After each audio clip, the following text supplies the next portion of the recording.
बहुत समय पहले की बात है। गंगा नदी के किनारे एक पीपल का पेड़ था।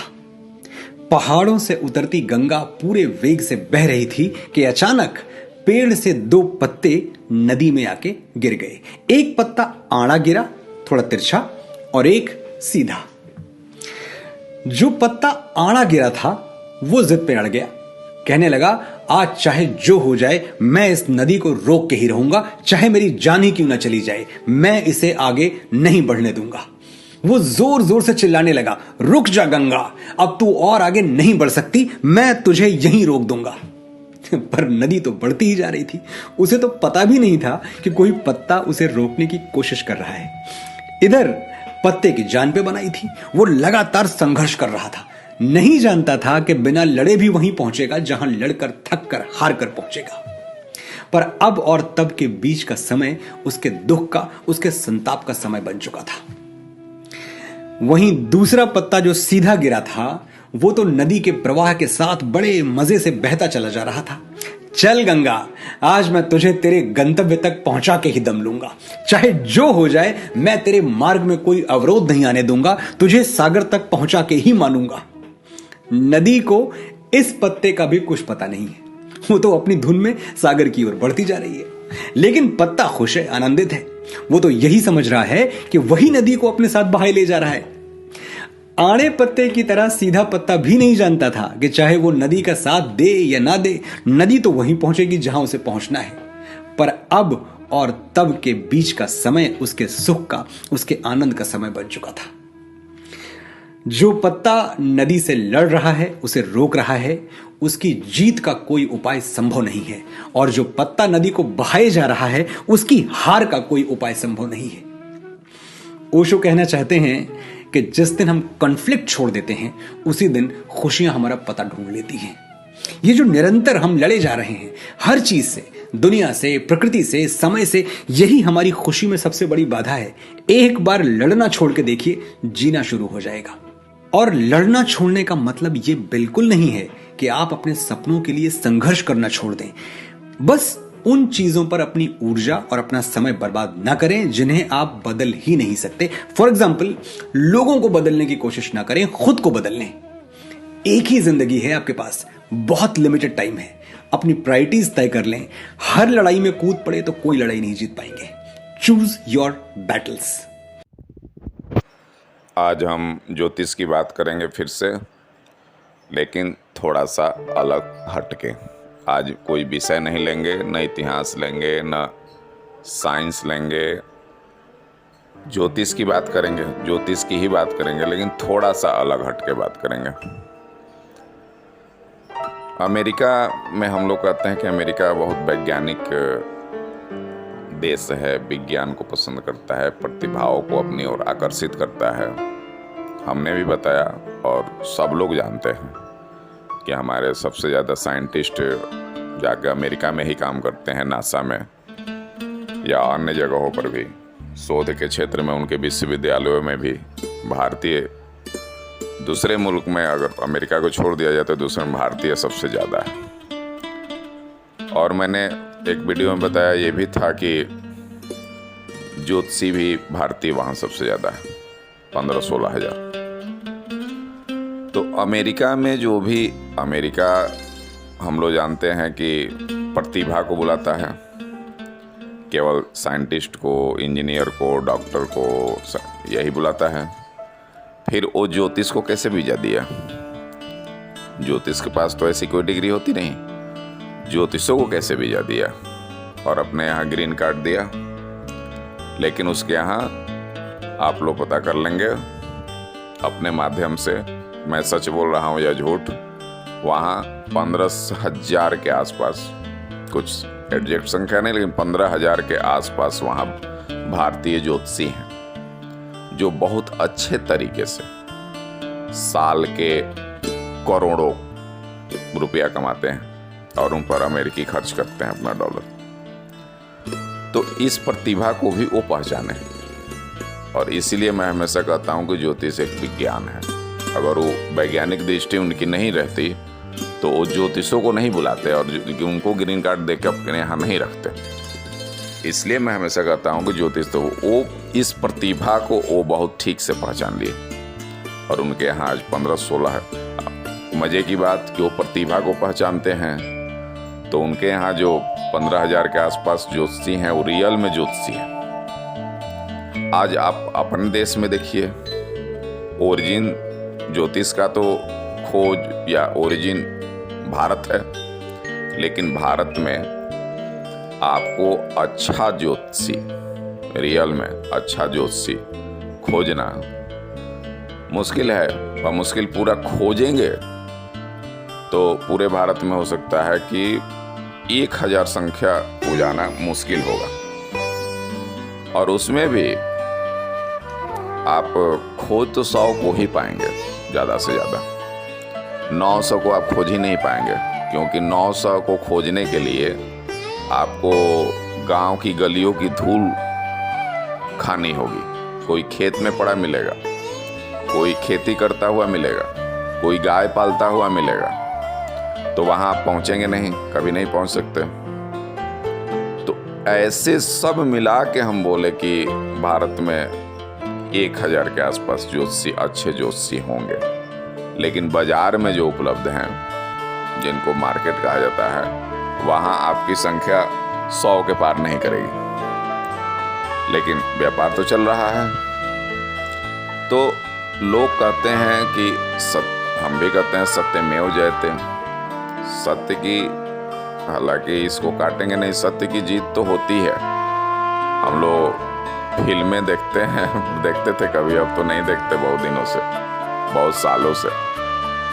फिल्में देखते थे, 3 घंटे की फिल्में होती थी उस समय, देखते थे 2.25 घंटा खलनायक का राज है केवल, अंत में 15 मिनट में आकर के हीरो विजय हो जाता, हीरो की विजय हो जाती थी, और हीरो की जैसे ही विजय होती थी उसके बाद फिल्म समाप्त। उसके बाद क्या की कहानी, फिल्म समाप्त, आगे कहानी नहीं है। विजय हुआ तो क्या हुआ, उसके बाद की कहानी नहीं है। और ये केवल फिल्मों की ही नहीं, आप ध्यान देंगे तो हमारे पूरे रामायण को देख लीजिए।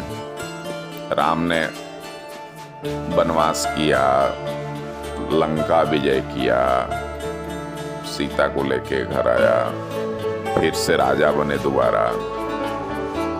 तो इसकी कहानी तो आपको 90% है रामायण में। उसके बाद की कहानी 10%, तो राजा बन गए, कहानी खत्म। थोड़ी सी कहानी है उसके बाद लव कुश की, लेकिन बहुत थोड़ी सी है। 90% कथा वही है कि उन्होंने जो संघर्ष किया, रावण का वध किया, विजय किया, लंका विजय किया, अयोध्या लौटे, उनका राज्याभिषेक हुआ। तो फिल्मों की ही नहीं, हमारी पौराणिक कथाओं की, नॉवेल की, कुछ भी पढ़ेंगे तो उसमें तो 90% पूरा राज असत्य और बुरा का, लास्ट में थोड़ा विजय हो जाता है अच्छे का, और उसके बाद, लेकिन उसके बाद फिल्म का द एंड हो जाता है। महाभारत देखें आप, महाभारत में शुरू से सारा कहानी है पांडवों की, कौरवों की, उसके बाद कुरुक्षेत्र होता है, युद्ध होता है, पांडव विजयी हो जाते हैं। उसके बाद की कहानी कोई जानता है?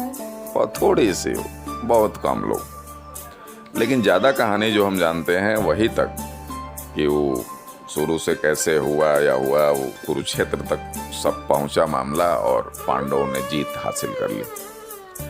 ठीक उसी तरह से ज्योतिष है। एक तो मैंने बोला कि यही ज्योतिष अमेरिका में 15,000 के आसपास है, आज भारत में 1000 बच्चे हैं। 1000 में भी 100 दिखते हैं, 900 नहीं दिखते। क्योंकि एक और बात है, व्यापार करने की कला सबको नहीं आती है, व्यापार एक अलग मामला है, और भारत शुरू से इस मामले में इधर कमजोर रहा है। भारत अपनी ज्ञान का जो भी इसका फील्ड था, उसका कभी व्यापार नहीं किया। भारत व्यापार करता था दूसरे चीज़ों का, मसाले का वगैरह, बहुत चीज़ हम जानते हैं जो इंटरनेशनल व्यापार करता था, लेकिन अपनी ज्ञान की कभी व्यापार नहीं किया। ज्ञान यहाँ पैदा भी किया तो उसे सही में वसुधा और कुटुंबकम मान के उस ज्ञान को विश्व में फ्री में फैलाया। तो एक तरह से भारतीय जीन वैसी ही है। जिसके पास ज्ञान है वो सही में इसका व्यापार नहीं करना चाहता, और जिसके पास नहीं है वो व्यापार कर लेता है। बाकी फील्डों में आप देखेंगे कि व्यापार करने के लिए बहुत प्रतिभा और बहुत ज्ञान की ज़रूरत नहीं, और तो हमको तो लगता है कि बहुत ज़्यादा ज्ञान और बहुत ज़्यादा प्रतिभा व्यापार के लिए बाधा है, घातक है। वो आदमी व्यापार नहीं कर पाता। जितने भी आप प्रमुख उद्योगपति देख लीजिए, कोई पीएचडी और बहुत बड़ा रिसर्चर और ऐसे नहीं है, वो दूसरे काम करते हैं। व्यापार करने वालों को बहुत प्रतिभा की ज़रूरत नहीं होती। उसी तरह ज्योतिष में भी इसमें जिसको ज्योतिष की असली प्रतिभा है वो व्यापार नहीं कर पाता। व्यापार वो कर पाते हैं जिनको थोड़ी प्रतिभा कम है।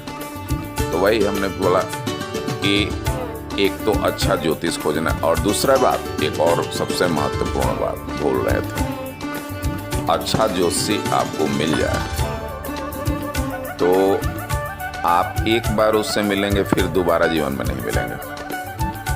अगर उस सही बात सब बोल दे तो कारण है आप सही बात सुनना ही नहीं चाहते। आप चाहते हैं जो हमने सब बताया कि तो ये सब बुराई सब चीज़ में है और अच्छाई इंड है केवल। आप भी जो हैं ज्योतिष से ओरिजिनल सही बात नहीं सुनना चाहते। अगर सही बात सुन ले पूरा हिम्मत करके तो फिर दोबारा उस ज्योतिष से मिलेंगे नहीं कभी, ये गारंटी है मेरी। एक मैं अपनी घटना बता रहा हूँ। एक बार ऐसे ही हम लोग 4-5 लोग बैठे थे, मित्र दोस्त ही कहिए, उसमें एक महिला भी थी। मैं ज्योतिष पढ़ लिया था 7-8 साल। और एक बात और बताते हैं, लोग कहते हैं कि मेडिकल पढ़ने के लिए 5 साल लगता है, 2 साल फिर पीजी करने के लिए 7 साल, इंटर्नशिप लेके 8 साल। इससे कम ज्ञान और इससे कम मेहनत की ज़रूरत एक अच्छा एस्ट्रोलॉजर बनने में नहीं है। कम तो नहीं है, ज़्यादा हो सकता है लेकिन इससे कम नहीं। लोग वही आजकल जो हम बोले कि वही व्यापार चल रहा है, 1-2 किताब पढ़ लिए, 2-4 किताब पढ़ लिए और एक दुकान खोल के बैठ गए, और जो तुमको हो पसंद वही बात करेंगे। एक हिंदी गाना है, आप जाते हैं पैसा चुकाते हैं और आपको जो पसंद है वही वो बात करते हैं। तो अच्छे एस्ट्रोलॉजर हैं, उनका व्यापार चल जाता है क्योंकि वो समझ जाते हैं। उनकी इतनी ये समझ है कि आपको क्या पसंद है वही वो बोलते हैं। लेकिन एक अच्छा ज्योतिषी जिसको आप समझते हैं कि वो रियल है, सत्यवादी है, तो सत्य बोलेगा तो आप खुद सोचिए कि सत्य कितने लोग सुनना चाहते हैं। 4 आदमी बैठे ना, एक दूसरे की बुराई करे, बड़ी आनंद से सुनेंगे, खूब आनंद से सुनेंगे। और आपस में 4 आदमी ही एक दूसरे की सच्चाई बताने लगे ना, तो तुरंत मारा पीट होकर के सारा संबंध बिगड़ जाएगा। उसके बाद फिर कभी बैठेंगे नहीं। तो लोग भी सत्य नहीं सुनना चाहते, इसलिए कुछ अच्छे ज्योतिषी भी हैं तो वो आपको सत्य नहीं सुना पाते हैं। आप जितना सुनना चाहते हैं उतना ही सुनाते हैं। और मैं कहता हूँ अपने अनुभव से कि जितना ज्ञान मुझे ही है, मैं देखता हूँ कुंडली तो मैं 10-15% से ज़्यादा नहीं बता पाता हूँ, क्योंकि हमको पता है कि उसके बाद मैं बताऊँगा तो फिर बात दुश्मनी तक आ जाएगी। क्लाइंट तो छोड़िए, मेरे पास तो फिर नहीं आएगा दिखाने कुंडली में, हमसे दुश्मनी पाल लेगा। और उसी संदर्भ में घटना बता रहे थे, 4 यार बैठे थे, उसमें एक महिला भी थी, उनका अपने पति से तलाक हो गया था। और ऐसे हम लोग ज्योतिष पर ही गप कर रहे थे। मेरे मित्र थे तो हम ज्योतिष पढ़ते थे, थोड़ा बहुत उनसे चर्चा ज्योतिष की करते थे, तो वे लोग भी थोड़ा ज्योतिष जान गए थे, हल्का फुल्का का कहरा उसका। तो हम लोग बैठते थे तो थोड़ा ज्योतिष का गप होता था। तो उसमें एक महिला थी, संजोग से वो तलाकशुदा थी। तो ऐसे ही गप चल रहा था तो बोले कि बात हुआ कि ज्योतिष से क्या बताया जा सकता है। अनायास मेरे मुंह से निकल गया कुछ भी। अब और लोग तो नहीं, महिला पकड़ ली इस बात को, बोली बोली कि अगर सब कुछ बताया जा सकता है पंडित जी नहीं, उस समय पंडित जी नहीं बोलती थी क्योंकि मित्रवत थे, बोलती पांडे जी, तो आप ये बता दीजिए रियल कारण कि मेरा तलाक क्यों हुआ। हम भी झोंक में तैस में मांग दीजिए कुंडली देखे, फिर दे दिए और फिर बात को हम डाइवर्ट करने लगे, दूसरा गप करने लगे। हम कितना हो दूसरा गप करना चाहते थे, उसी बात पर लौट आती थी। नहीं, एक बार वो जो आप देख के बताइए मेरा तलाक क्यों हुआ, असली कारण बता दीजिए। मैं बताना चाहता नहीं था, मैंने दसियों बार डिस्टर्ब किया बात को, इधर उधर दूसरा से बात करने लगते थे उसको। वो महिला तुल गई, नहीं बताना ही होगा। अगर आप कह दिए हैं कि कुछ भी बताया जा सकता है ज्योतिष से, तो बताइए, आपको बताना होगा, नहीं तो आज से ये बात अपनी वापस लीजिए कि ज्योतिष से कुछ भी बताया जा सकता है। हमने अब ज्योतिष का अपमान में बर्दाश्त कर नहीं सकता था, लास्ट में विजय उसकी हुई। हम अपनी बात से पीछे हट नहीं सकते थे कि ज्योतिष से कुछ भी नहीं बताया जा सकता है। लास्ट में वही हुआ, हमको बताना पड़ा और बताना पड़ा, तो उसके बाद हमारा उनसे सदा के लिए संबंध समाप्त हो। उस दिन के बाद आज तक संबंध नहीं। ये घटना घटे हुए लगभग 15 साल हो गए। उसके बाद आज तक देखा देखी तो दूर, कभी एक फोन कॉल भी नहीं, और शायद जीवन में होगा भी नहीं। तो ये है ज्योतिष। लोग सत्य सुनना चाहते नहीं, ऐसा नहीं है कि कुछ अच्छे ज्योतिष, लेकिन यही बात बता रहे हैं, तुलना करिए ओरिजिन भारत का, भारत में बहुत कम बचे हैं, और वही जो बचे हैं उनका कोई सदुपयोग करना नहीं चाहता है। क्योंकि लोग तो ज्योतिषों के पास जाते हैं केवल अपने आनंद के लिए, अपनी हमारे मन की बात करे वो। तो आजकल ज़्यादातर ज्योतिष काउंसलर बन गए हैं, ज्योतिष नहीं। और ज्योतिष की बात करते भी हैं तो वही आपकी कुछ समस्याएं हैं तो बस उसी पर 10-15% कर दे, वही ज़्यादा है। 100% कुंडली देख के आपको प्रिडिक्ट कर दिया जाए, आप बर्दाश्त नहीं करेंगे, ये सच्चाई है। तो ये हम सोचे कि एक बार ये सब भी चर्चा करनी चाहिए, बतानी चाहिए, क्योंकि फिर आगे लोग सवाल जवाब पूछेंगे तो थोड़ा सावधान रहें, क्योंकि हमको भी आसानी हो और आपको भी। फिर और बात आगे करेंगे, फिर से ज्योतिष की बात करेंगे, थोड़ा सा हम बता के आगाह कर रहे हैं। हाँ, एक बात और, एक भविष्यवाणी हम कर रहे हैं। आने वाले 1 साल, लगभग 1 से सवा साल, भारत में किसी भी महत्वपूर्ण जो पद पर बैठा हुआ है शासन में, वो कोई भी हो सकता है जो महत्वपूर्ण पद पर हो। वो प्रधानमंत्री हो सकते हैं, वो गृह मंत्री हो सकते हैं, वो राष्ट्रीय सुरक्षा सलाहकार हो सकते हैं, वो विदेश मंत्री हो सकते हैं, वो उत्तर प्रदेश के मुख्यमंत्री हो सकते हैं, या कोई अन्य भी हो सकता है। हमें ऐसा लग रहा है कि किसी एक बड़े राजनीतिक व्यक्ति के जीवन को खतरा है। जांच एजेंसियों को अलर्ट रहना चाहिए। अगर मेरी बातें मैं पहुंचा तो नहीं पाऊंगा, लेकिन मेरे इस वीडियो से ही कहीं बातें पहुंच जाए तो जांच एजेंसियों को अलर्ट रहना चाहिए। एक महत्वपूर्ण राजनीतिक के जीवन को खतरा है, और एक जातीय दंगे की भी आशंका है। और ठीक है, फिर आगे अगला बात फिर आगे करेंगे। धन्यवाद।